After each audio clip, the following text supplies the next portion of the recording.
and local Congressman Bob Riley, as well as convocations given by the ministers of the area's primary black and white churches and gospel songs sung by a choir that combined the best talent from the two. The speakers mainly touted the jobs, tax receipts, influx of supplier factories, and population growth, all of it adding up to millions and ultimately billions of dollars in economic gains that would be drawn into the area by what would be built on this one unlikely spot of land. As Mayor Watson said later with an impish grin and a syrupy drawl, "It was as if we won the lottery. In our wildest dreams, no one ever expected Lincoln to be in newspapers as far away as California or Tokyo." That was the same conversation in which he pointedly took pains to erase any misconceptions I had about the origin of his town's name. Virtually all southern cities named Lincoln, he said, are honoring Benjamin, the aide-de-camp to George Washington who accepted British General Charles Cornwallis's surrender at Yorktown, and not Abraham. Honda was represented by its leading global executive, CEO, Hiroyuki Yoshino, and lesser officials from Honda of America and the Lincoln Plant Brain Trust.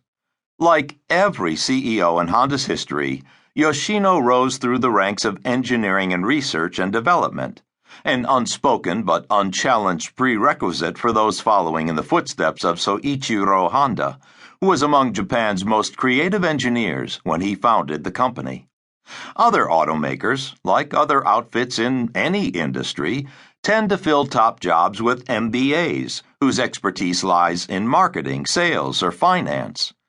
Having engineers in charge of the business fits Honda's personality perfectly, particularly the company's bias toward an indispensable aspect of the engineer's craft, namely, the necessity to tear apart design, development, strategic, or manufacturing decisions by trying out alternate solutions arrived at with the same analytical probing and intellectual fervor that produced the original option. Criticizing and rejecting ideas and knowledge deemed to be true, inverting conventional wisdom, is more valuable at Honda than repeated success using the same concepts.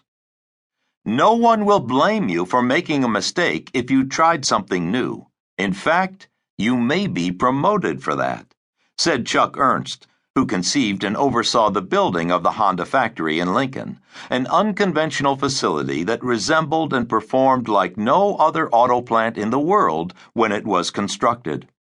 Before that assignment, Ernst had never built a factory from scratch. However, you could fall out of favor if you're afraid to stray from what worked before, no matter how well it worked. Or, as Satoshi Okubo, one of Yoshino's predecessors in the CEO's office, put it, "At Honda, it's sink or swim. They don't teach you step by step. They just throw you into the pool and let you figure it out on your own. If you don't know how to swim at first, you need to be aggressive to survive. We are to try out whatever we think is necessary to take ourselves to the next level." The tradition of engineers at the helm has also suffused Honda's culture with the concept of Sungen Shugi, which some people translate as the three realities. In Honda's interpretation, Sungen Shugi means see it with your own eyes. Go to the spot before making a decision.